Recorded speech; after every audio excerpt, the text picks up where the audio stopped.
Good afternoon, and thank you for participating in the California Centers for International Trade Development webinar entitled Navigating Food Export Regulations and Documentation. Before we get started, there are a few housekeeping rules I'd like to go over.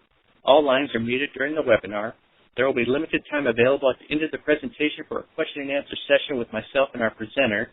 Type your questions in the chat box, and please be concise and succinct.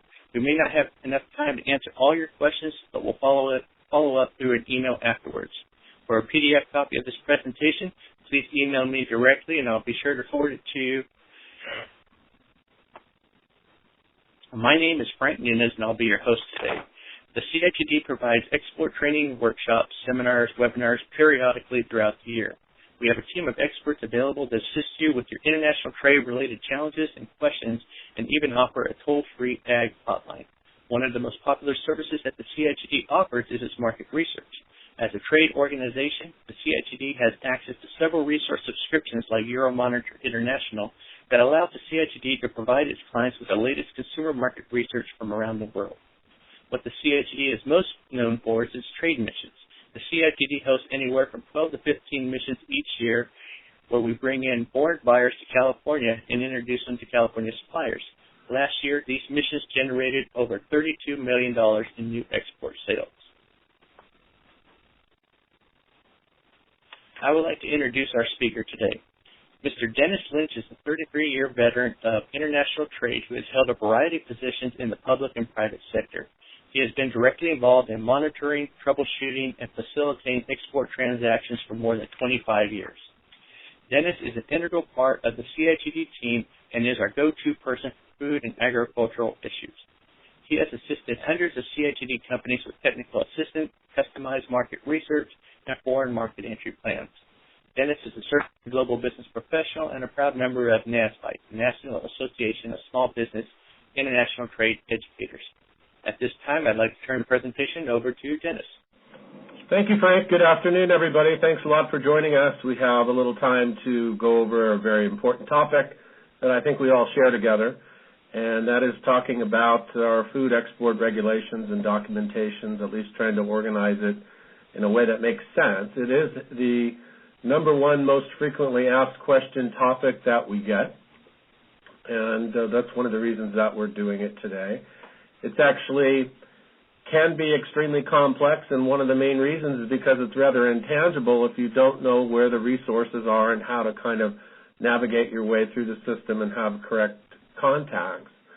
And the fact that products can change the requirements as well as the countries too. So there's a lot of variables in that regard. And the other thing is to take a look at the different agencies that administrate regulations and documentations and see where they actually cooperate with each other and overlap in regards to more than one agency being able to satisfy a requirement. And we never want to rule out the role of the importer. Ultimately, they're responsible for an effective customs clearance, and they should have great input into the transaction in that regard. And there's a lot of people that I've talked to over the years that say, I need a health certificate, and it might be meat, it might be plants, it might be cookies. So a lot of people kind of use that term in very general terms because the buyer asks for something like that. So you kind of have to figure out what they mean, health of what, and what specific country's requiring it. And then, of course, we just want to take a look at some of the websites and that I certainly look at all the time, and hope many of you do. And if you haven't, it's a good introduction to being able to make a favorite of certain areas and knowing where to go to get started to develop your own strategy or continue it if you've already got one. So ultimately, we just want to create interest in a group of forum of like-minded people. In most cases, export documentation gets separated into four areas, and that includes invoices, U.S. regulatory documents, and more specifically for food products, import documents. It's pretty safe to say that what we often refer to as export documentation is actually import documents because it's used to clear customs as well. And transportation documents, including bills of lading and shippers' letters and things. We're going to save these for a future webinar as it ties in very well to international shipping, so we'll keep everybody notified on that. And, the main thing when you look at this from a macro standpoint, document requirements are always going to change based on what the product is, and that includes the amount of processing of a like product as well. So there could be a different requirement for wheat versus wheat flour versus a wheat cracker. Ultimately, it's still wheat, though. It could also change based on the destination. One of the things that the U.S. Department of Agriculture offers different countries as far as compliance issues from within the United States is that different divisions can satisfy various paperwork requirements. So what you find is that different countries will have listed a different USDA agency for the same product, like cheese. Often that product will change by country as to what they're looking for. So it depends on the administrator, and also different agencies within a country as well. All the countries have the equivalent of a USDA, but they also have different other agencies that look for different documents that the other one wouldn't be. And then, of course, the mode of transportation is going to impact what kind of paperwork there is versus ocean bill of lading, airway bill, truck transport bill, intermodal third-party bills of lading. As far as the shipment goes, that will change too. Naturally, the method of payment will change the amount of documents and what's listed on them. For example, with a letter of credit, you'll find a lot of additional documentary requirements, and all the documents have to have a lot more verbiage on them as to what is being addressed in the letter of credit for payment. Now, there's another issue of the non-manufacturing exporter and use of third parties like freight forwarders and logistics companies and things. That's going to add additional paperwork into the total. And in many cases, if the producer is not the exporter, they will be exchanging their paperwork as far as the commercial documents go. In some cases, for health documents, that actually has to be issued to the manufacturing plant. So it's important to keep things in mind. Ultimately, you want to make sure that you carefully read and study what the requirements are. That's one of the things we want to do today by introduction. Make sure that you have the proper issuer and the amount of detail that goes on them. In other words, in some cases, documents can be very plain and simple and not really say that much, but you never know if a buyer or the buyer's country is going to want additional statements to go on documents that the state or federal agency may or may not want to put on there to protect themselves from liability.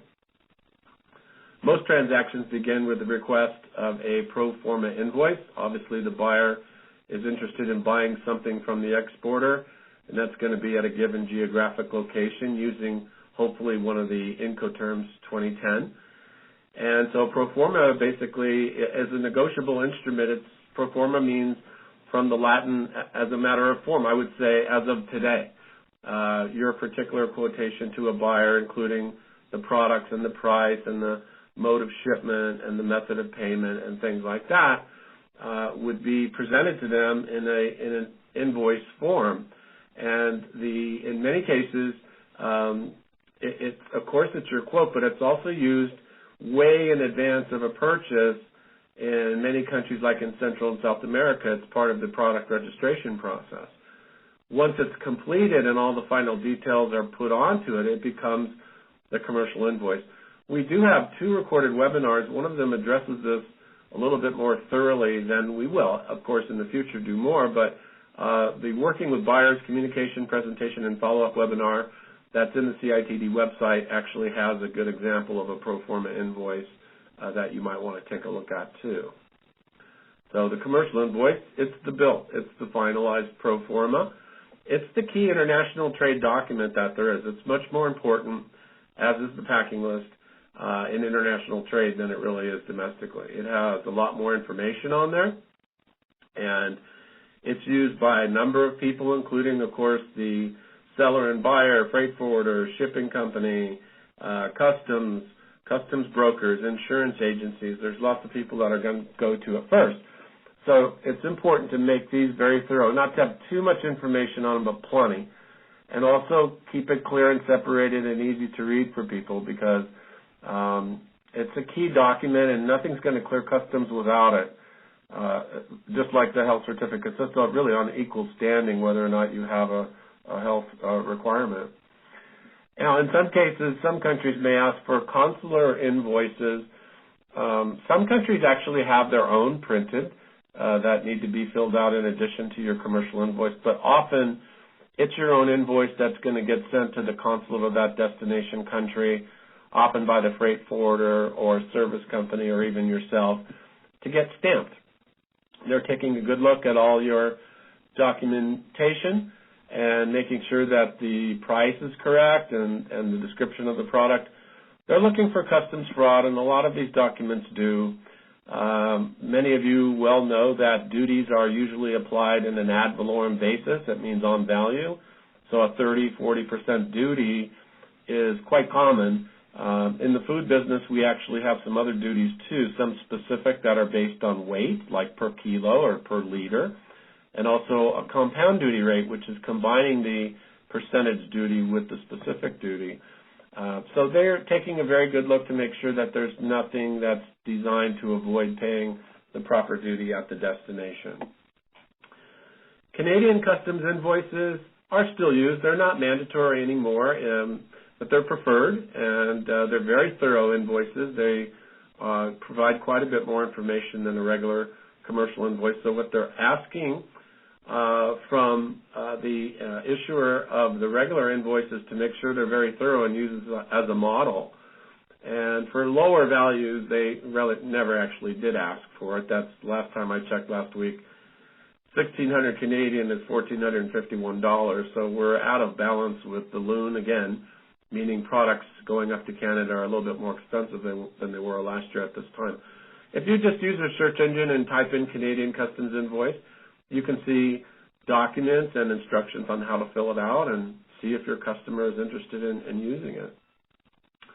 Now, a lot of people think in the food business that export licenses are required, not in the traditional fashion for food. Really, there's only 3 countries left where it's required: Cuba, North Korea, and Sudan.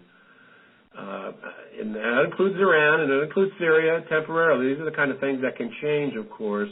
But at the moment, an export license is only required for these 3 countries. What is required on every shipment that's valued over $2,500 U.S., with the exception of Canada, is called the Electronic Exporter Information, or EEI. It used to be known as the Shipper's Export Declaration when it was issued in printed form, but it's all done online now, and it's got an upgraded name and quite a bit more information required in it. These are required for these shipments above this value. So under $2,500, you don't need to issue one, and that would be by Schedule B number. So if you have 3 products valued at $800 and they're all different tariff codes, you still don't need to fill one out. Most of the times when they are issued by freight forwarders for the buyer or the seller. Quite experienced exporters might be doing them themselves, but it's often easier to let the forwarder do it.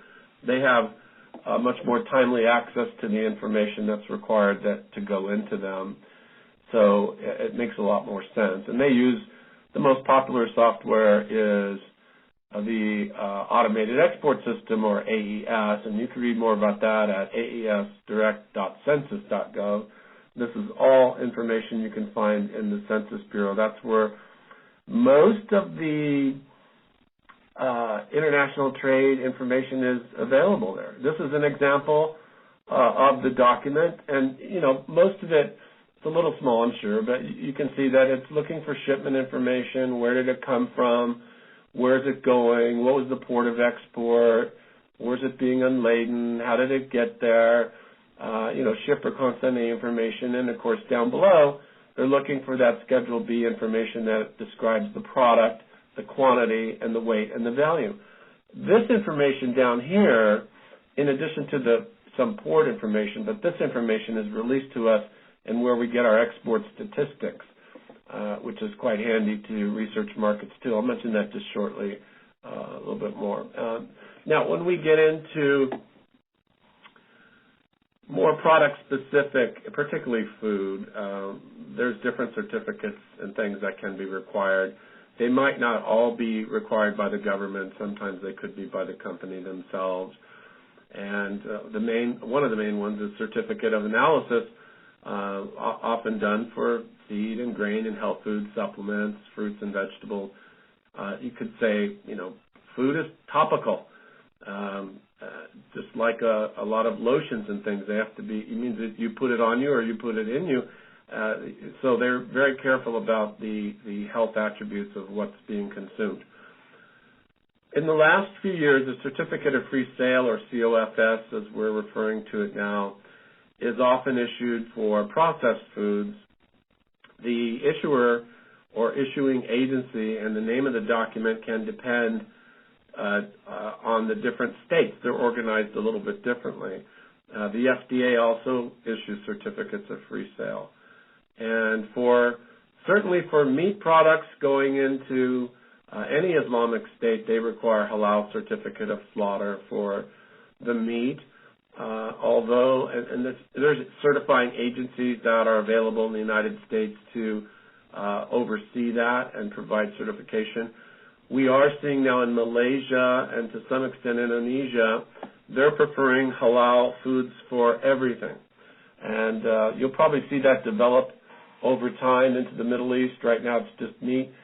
I worked recently with a lady who sent halal cookies to Malaysia. And basically what they do is to make sure that if any of the ingredients are of an animal protein, that animal is slaughtered properly as well.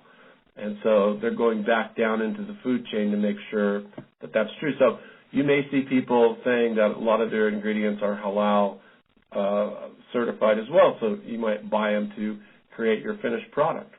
It's in development.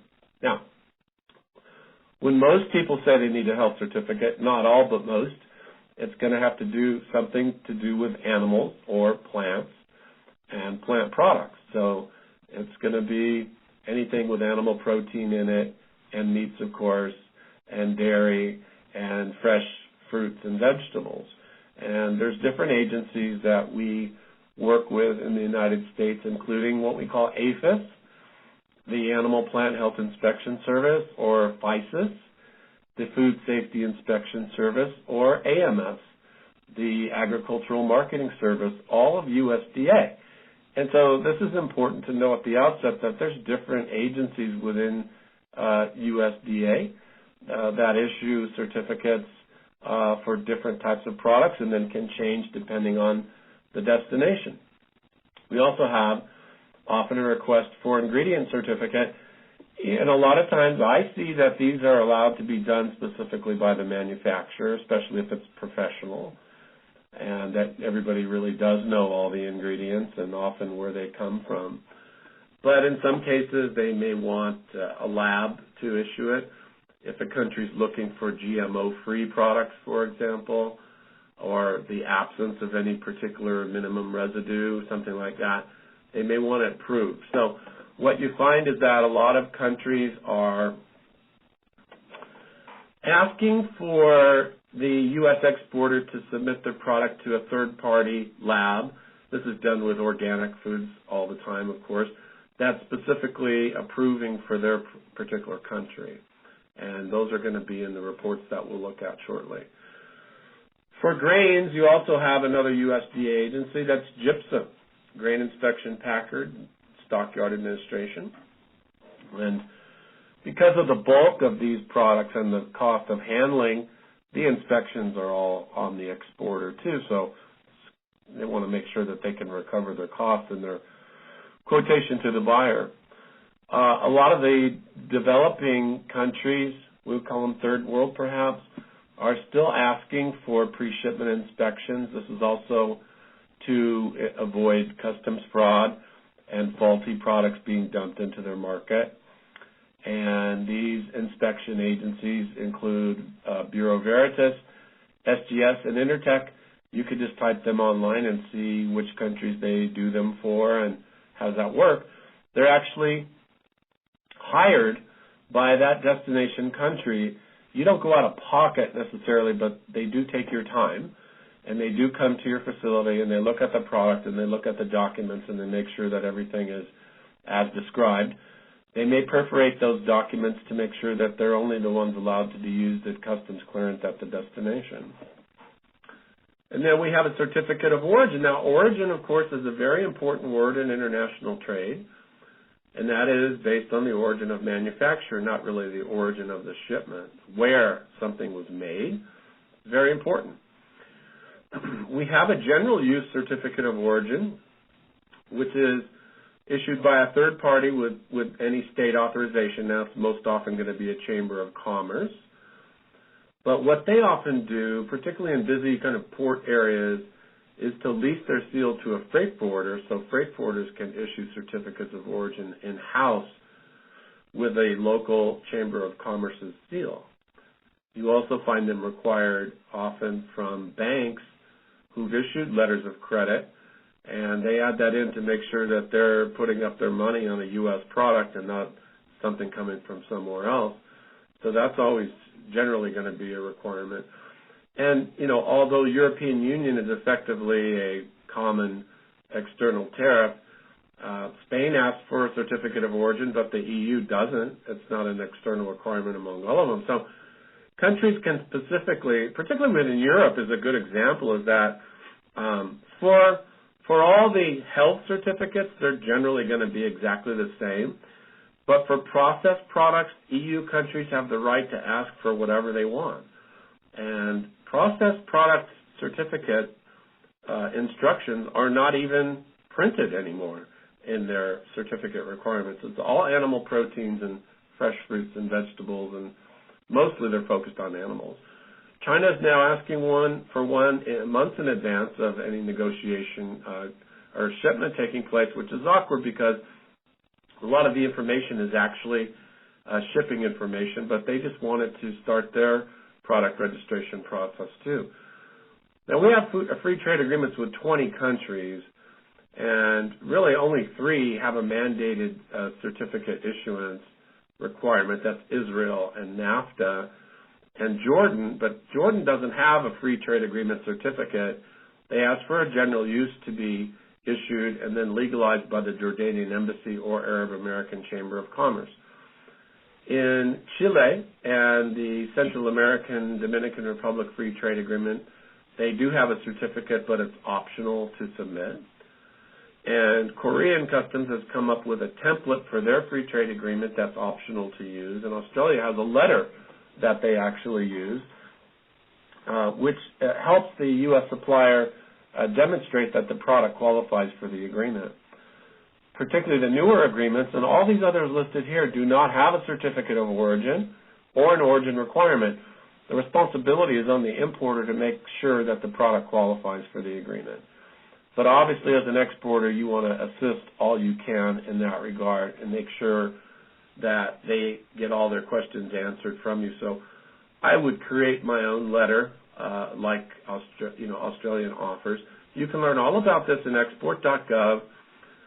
And on the front page, it says NAFTA certificate. It doesn't say all the agreements, but if you open that, then you can get to all the agreements. It's just a little awkward to find it that way. So if you're interested in those destinations, I would definitely take a look in there and look at documenting origins. I'm going to take a sip of water and turn it over to Frank for a minute. He's going to share some information with you. Frank? Thank you, Dennis. A couple key announcements I'd like to share. The CITD has opened registration for its flagship annual export training program called the CalAgX. This program trains companies through the entire export process and is only available to specialty crop producers and distributors. Our goal is to provide you with all the tools necessary to put you in a position to expand your company's sales to global markets. The CalAgX program starts in August 2014 and will be hosted in 3 separate locations across California. The CITD will also be bringing 20-plus international buyers to the Fresno Food Expo on July 24, 2014. There's still time to register as an exhibitor at this trade show. If your company is headquartered in the San Joaquin Valley, you're free to do so and participate in this mission. Also, please save the date for the CITD's annual A Taste of California trade show. The CITD will host over 50 buyers from 5-plus foreign markets to meet with California suppliers. This event will take place in September 2014 in both San Francisco and Los Angeles.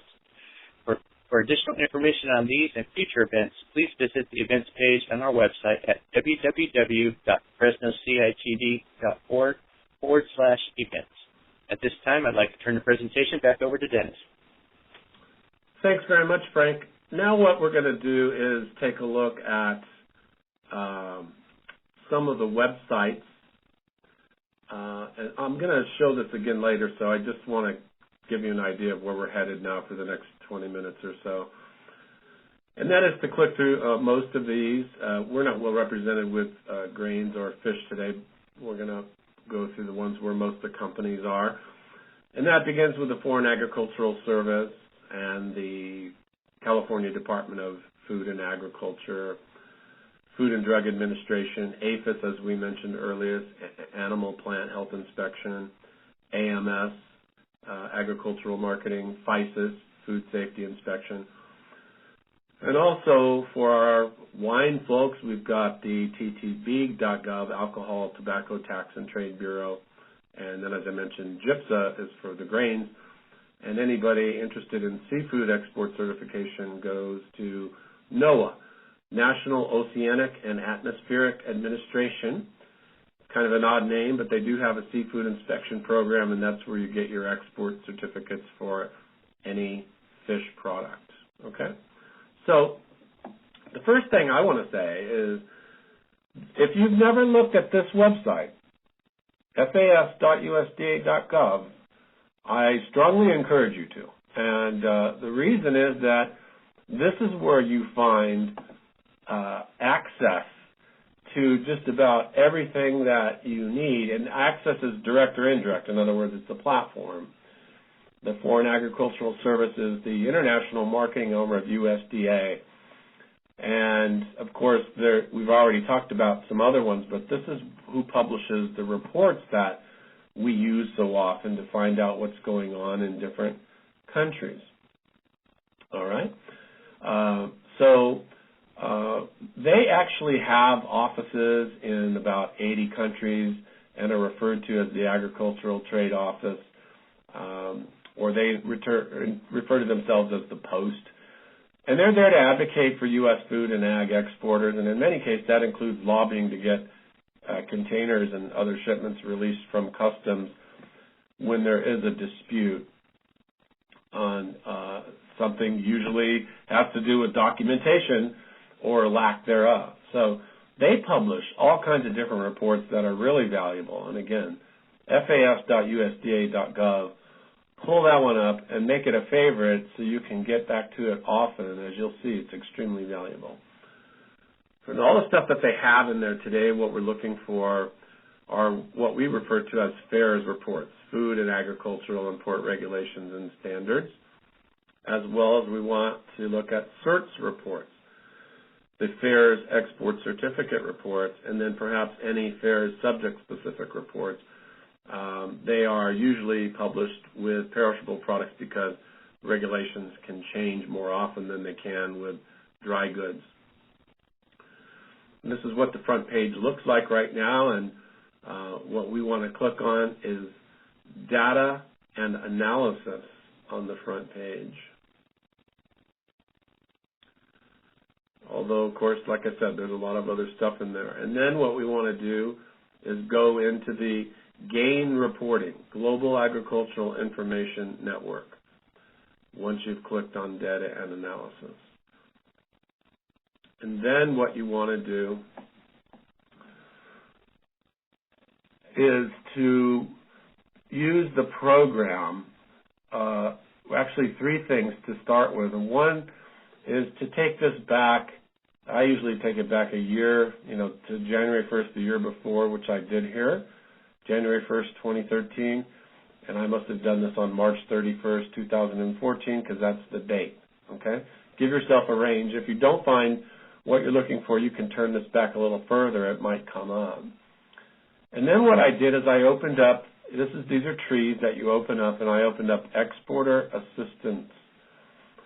And I clicked on my FAIRS report on the subject, and I clicked on the narrative, the FAIRS, and I also clicked on the CERTS.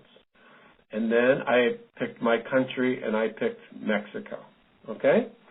So that's how you set it up. And, you can do it any way you want, but for our purposes today, that's what I did. And so here's what I got.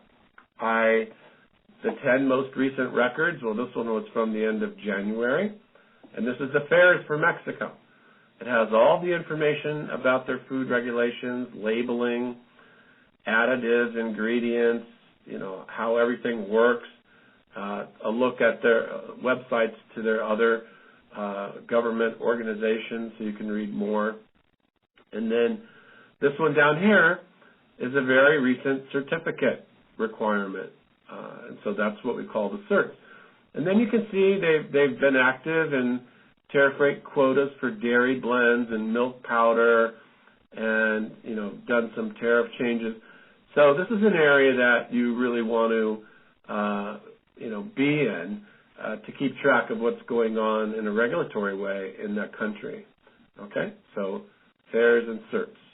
Now, this is a passage from the fairs report, and it's very crucial with Mexico. That's why they point it out so clearly. Exporters to Mexico do most of their work with the customs broker of the buyer at the border, usually Laredo. And this is, them telling you, this is our USDA office in Mexico telling you what that customs broker is going to need from either the seller or the buyer. And, of course, the health certificates are going to depend on what the product is. So generally, when you give the tariff code to the customs broker, they can relate back to you what documentary requirements they're going to need. And that's how it works. And I wish it worked that way all over, but they have a very active role in compliance. It's just the dynamic of working with Mexico. And by the way, here they're saying that we would never recommend, it's outside here, we would never recommend anybody exporting to Mexico without consulting with the customs broker of the buyer. I agree. And this is a typical page out of the certificate report. They create a matrix. You can see this is the product. This is the title of the certificate they're looking for. This is the reason why they want it. And a little bit out of range here is the requesting agency. You can see it keeps saying SAGARPA, SAGARPA. Well, that's the USDA of Mexico. And so you can see that they want an NAFTA certificate for everybody. For meat and poultry, they want a FISA certificate and different ones for animal products. And for eggs is also under FISA as well. This is just the top of the page. And it goes down through all your fruits and vegetables and groceries and so on. In fact, towards the bottom, it has egg and egg products, and then grocery, food items, frozen food, and processed products. And it's saying we want a certificate of free sale, but the harmonized tariff system number defines the type of document required, like I mentioned. So canned beans with meat requires USDA certificate. Canned beans with beans wouldn't, but once you put meat in there, it changes. So this is a very valuable report that most major markets publish it annually, and if anything drastically changes, there's going to be updates usually in the product-specific reports. So lots of people export California processed foods. They want to know where they can get a certificate of free sale, or in California's case, the equivalent. So take a look at California Department of Food and Ag and Public Health, cdfa.gov for California and fda.gov. Everybody's heard of that one. Certificates of free sale, we're kind of fortunate they're becoming more popular these days because they're easier to get, and they are, there's been an acknowledgement that a lot of processed dry goods don't get health certificates. So what can you use to let that foreign government know that our Department of Agriculture or our FDA says that, your food company is in fine standing and your products are being sold in the United States and you're not trying to dump something in there that people won't buy in the U.S. or the government won't allow. That's really how simple those are. But some agency needs to inspect the facility. You can't get them if you're not inspected and you don't have a license number. So in the California Department of Food and Ag website, you can click on Animal Health and Safety Division, and then they're right next to each other, so you click on Food Safety, because in this case it's a processed product, and there you have your California Department of Health. public health. And so open up that link, and you get all your information about the export document. And then this is the link to open to get to the application for the export document. And this is what the export document application looks like. So you indicate what type of food you have, or if you have a cosmetic or medical device. Those are required too, but that's not going to be ag. It's public health. And then you notice it has manufacturer's information, but also the exporter. If they happen to not be the manufacturer, then they would be listed here. It doesn't necessarily, it can, I'm not saying hide the manufacturer, but you definitely have to have this license number and then be inspected in order to be distributed. The FDA has a very similar process. You go to fda.gov and click on exporting food products, and this comes up on export certificates and the application form. Then you often see here there's, things that change within markets. So China, for dairy products, is becoming much more like the European Union, and they need plan approval. And the FDA is administrating the plan approval list. In fact, I think it may have already closed for now. And so you might find that regulation in a USDA report, but it's actually FDA that's administrating that, so you can find more about it in there. So it pays to keep on going back to these sites and looking to see what's going on. Now, if you click on the certificate application, you see they have a database of which certificates are required for which countries. And then you click on your application. Notice it looks very similar to the California Department of Food and Agriculture. It has the manufacturer name and the exporting company name. One of the challenges for export companies is if they source products from 5 or 6 different states, going into one container, if it's got to be state done, then you need additional certificates, and it can run up a little bit of a price there if they have to be official. Now, for plant products, including our fresh fruit and veg and dried fruit and nuts and ag crops, we'll look also at California Food and Ag, but also APHIS in this case, Animal Plant Health Inspection Service. And back to the Food and Ag. Now, here you're looking at inspection services down in the front page. California, being a very large state, has highly decentralized its inspection compared to a lot of smaller states. When you open that up, you find the handshake, county-state relations. So you want to see if you can get your inspections done in your own county. This is the track that you take to figure that out. And then this shows up, and of course you can see that it's the map of California separated by county. And I just put the cursor on San Joaquin, and it highlighted it, and it gave the number for who to call first to see if you can get your fresh fruit or veggie inspection done in the county. A lot of states can't do that. They have to have often the state might have to travel hundreds of miles to get to them, so this is a little bit more efficient. Now, as far as APHIS goes, this is the front page of, open up aphis.gov and click on exporting, and it shows you, and this is important to remember if you have both types of products. This is for animal products and for plants, okay? So for plants, you're exporting from the U.S., or animal products you're exporting from the U.S. There's another example of overlap in cooperative agency. So for exporting plants, one of the things is to look at what products are in the eligible commodities that they cannot issue a phytosanitary certificate for, even though it might be a plant product. It might be processed to the point where it's not fresh. And then but they do issue a certificate for some processed commodities, so you would find it there. And they also, of course, have the PFIT system now, where you can create an account online and follow it back and forth and look at the status and file your own entries and so forth. Now, what's a little bit out of sight here are the specialists in California, so I just put an arrow there.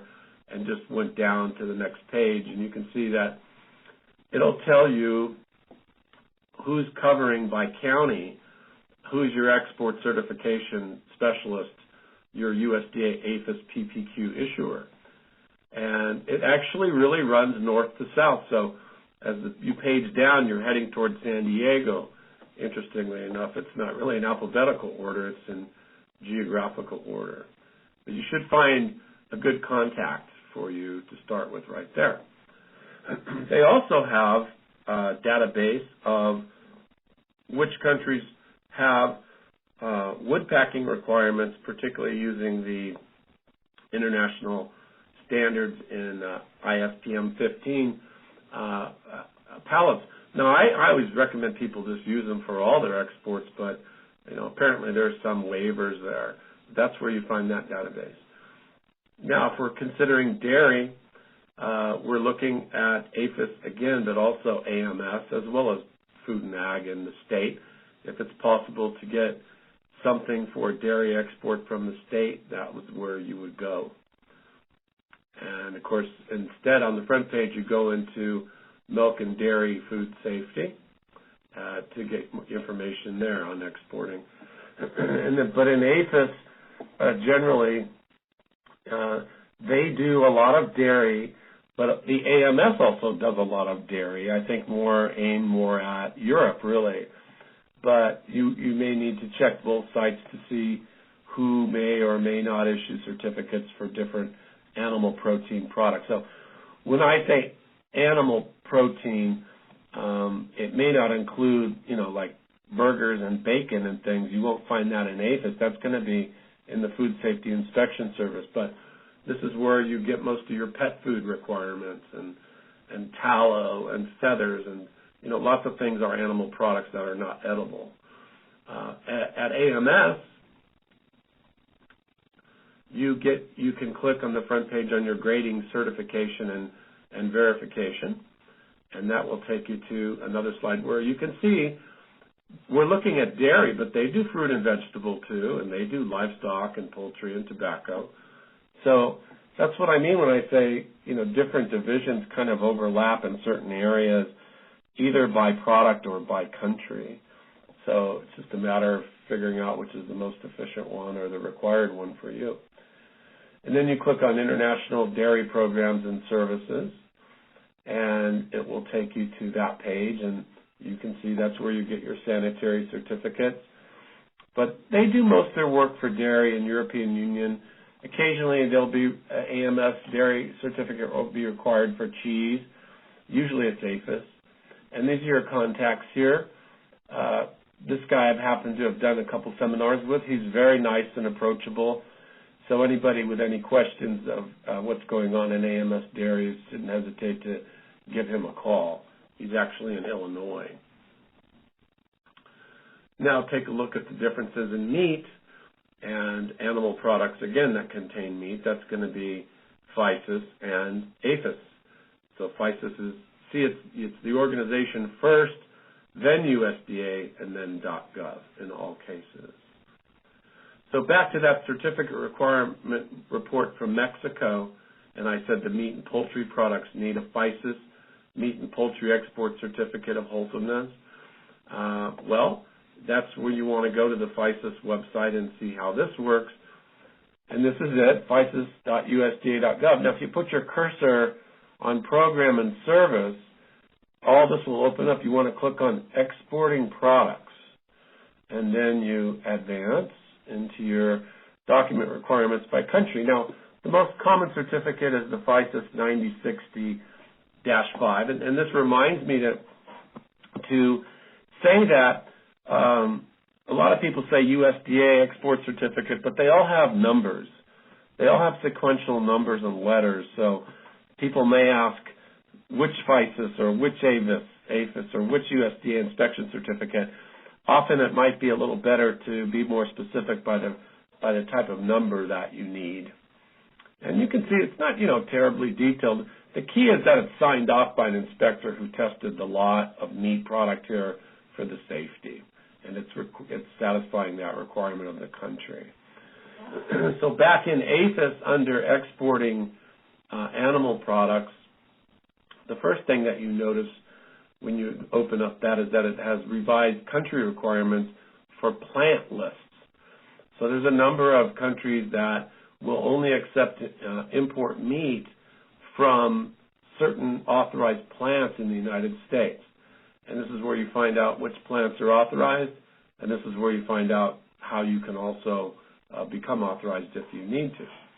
And this is the export checklist where you go in and it starts to organize what, based on your country and your product, what you need to look for.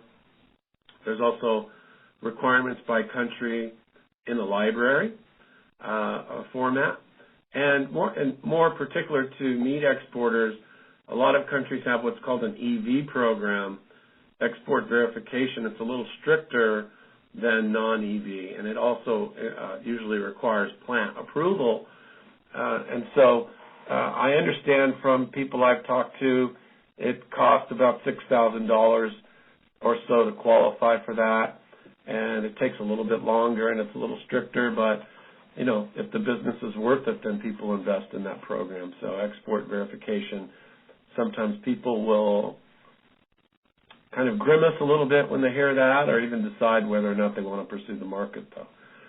Also, within APHIS, there's a little table that will come up that can take you to all these websites I'm talking about, put together, pretty nice. So there's AMS, they'll separate it by dairy and table egg, field offices for FAS, FDA, NOAA, FICES, and export requirements within APHIS. So it's a nice little batch that will save you some time.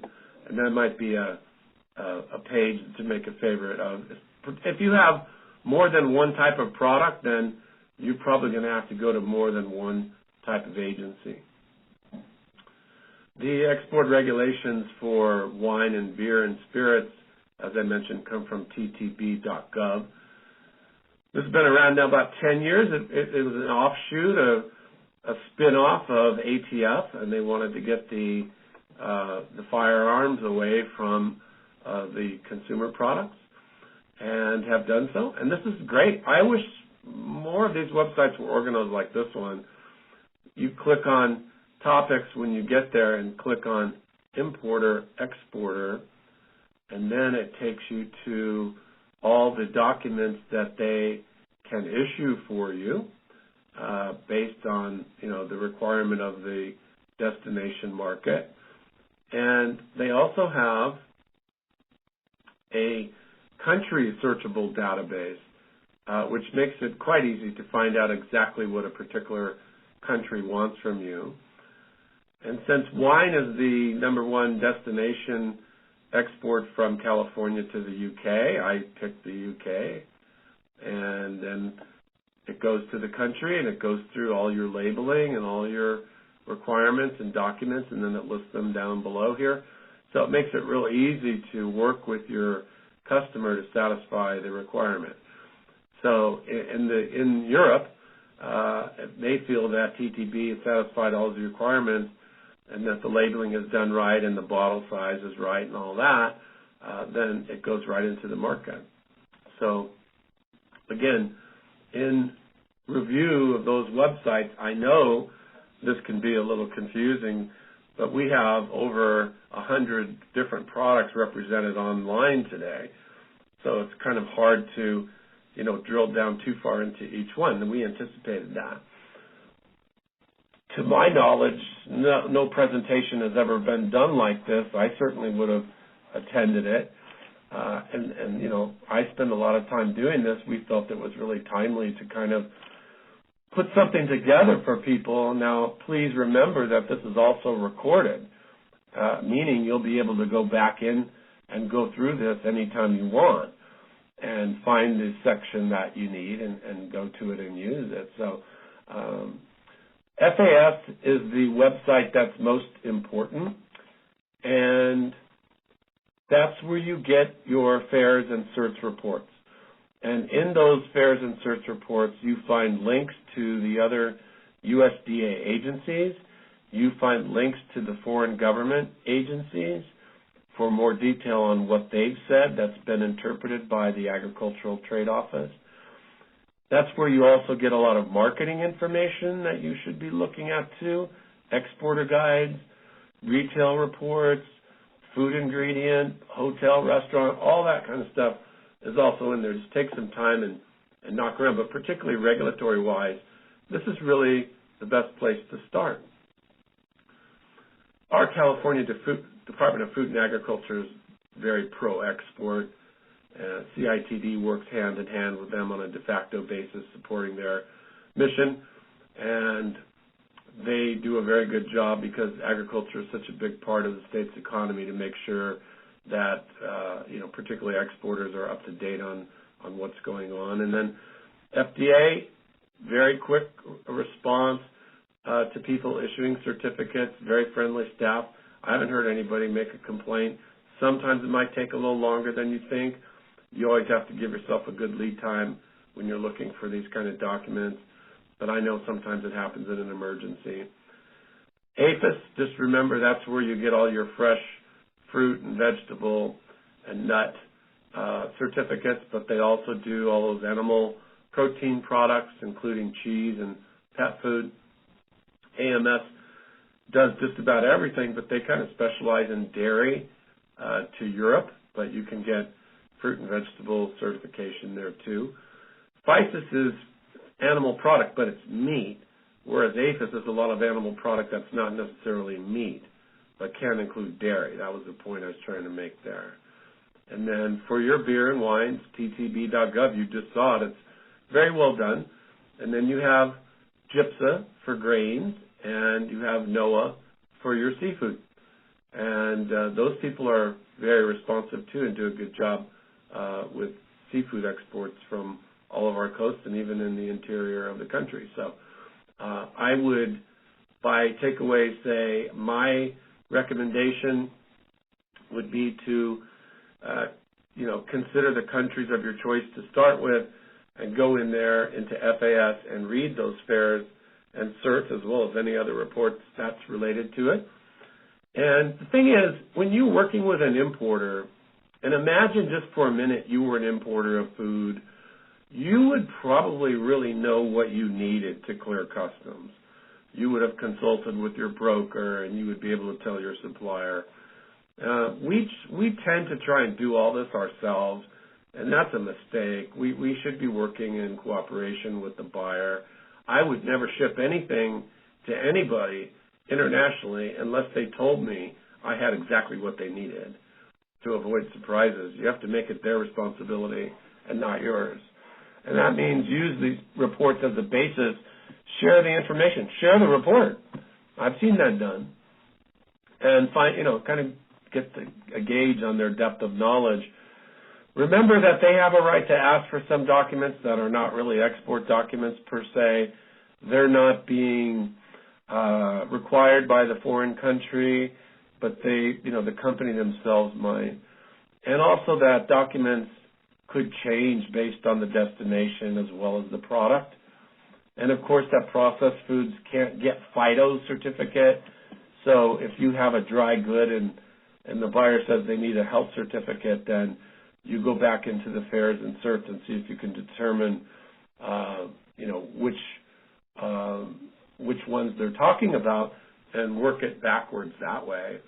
And then, of course, for non-manufacturers, you always have to be aware of the fact that you may need a letter of non-circumvention with your supplier because there could be cases, and this is a state-by-state issue too, as well as product, that the actual manufacturer still needs to be listed on the certificate.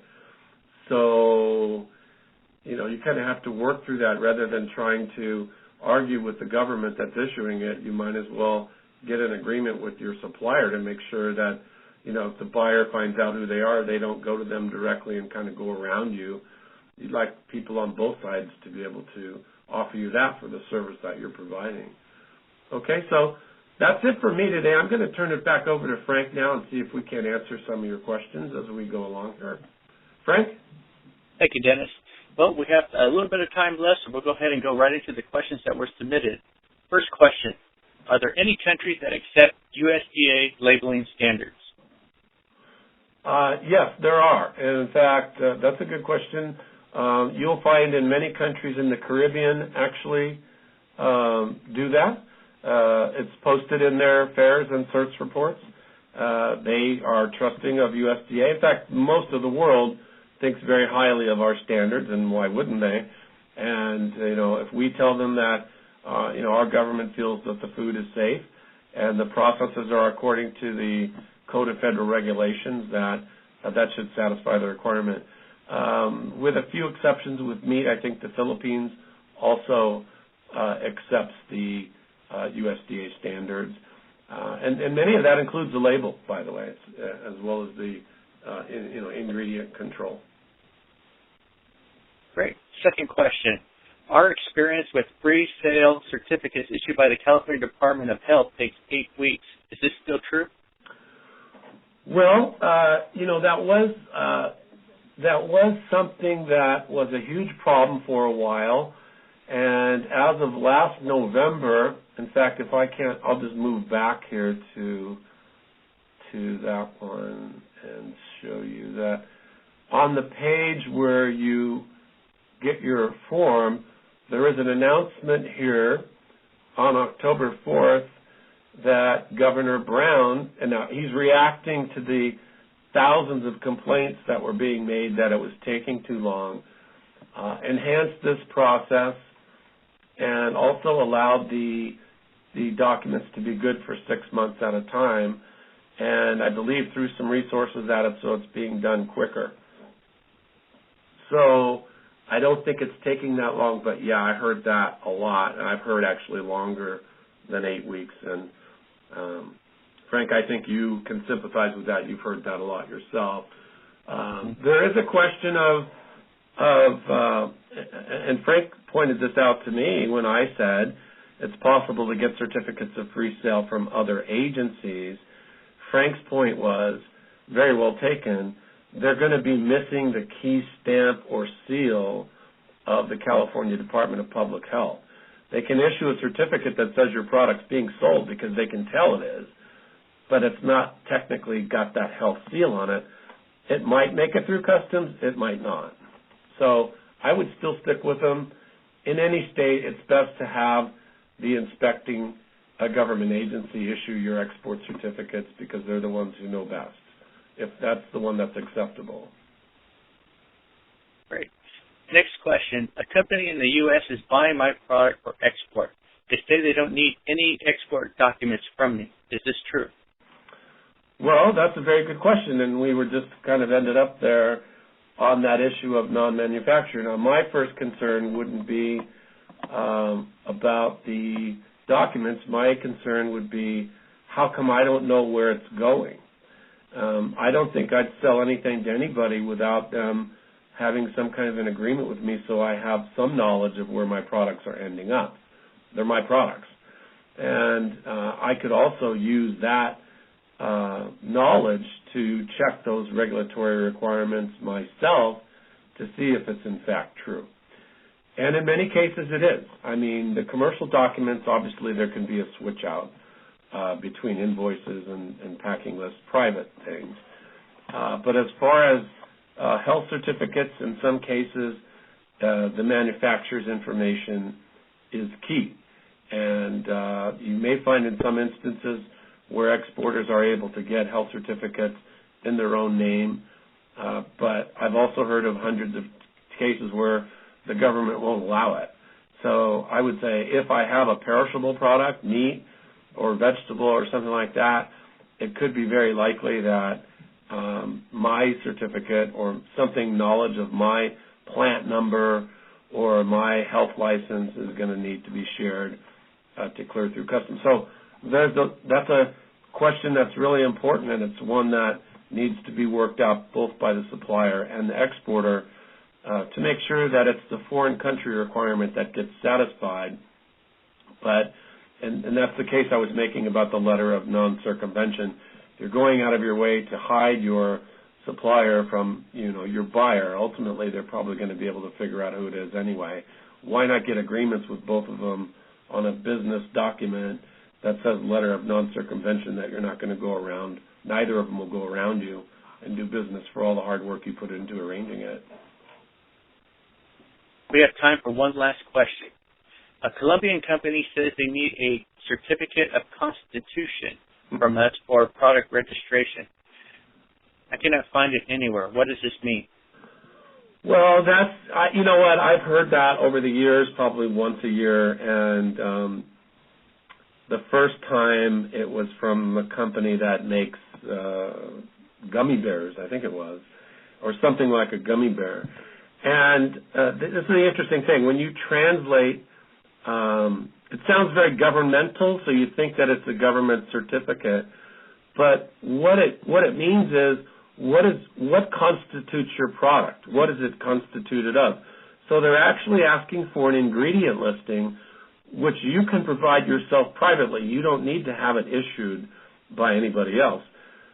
More than likely, they just want to know what's in it, and that's a translation, issue.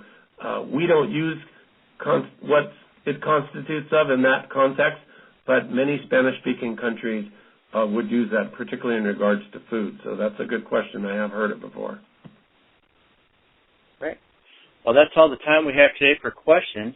We'll follow up through an email and answer all the remaining questions. If you have any additional questions, please submit them to us at citd@sccd.edu. I want to thank you for attending today's webinar. This webinar will be posted on our website next week, so you can view it again at your convenience. Please take a few minutes at the end and complete the post-event survey for us. We'd appreciate your feedback. And for upcoming events, please visit our website at www.fresnocitd.org. Had several requests for copies of this PowerPoint. Please just email them to us, and I will go ahead and send you a copy as well. Thank you, and have a great rest of the afternoon.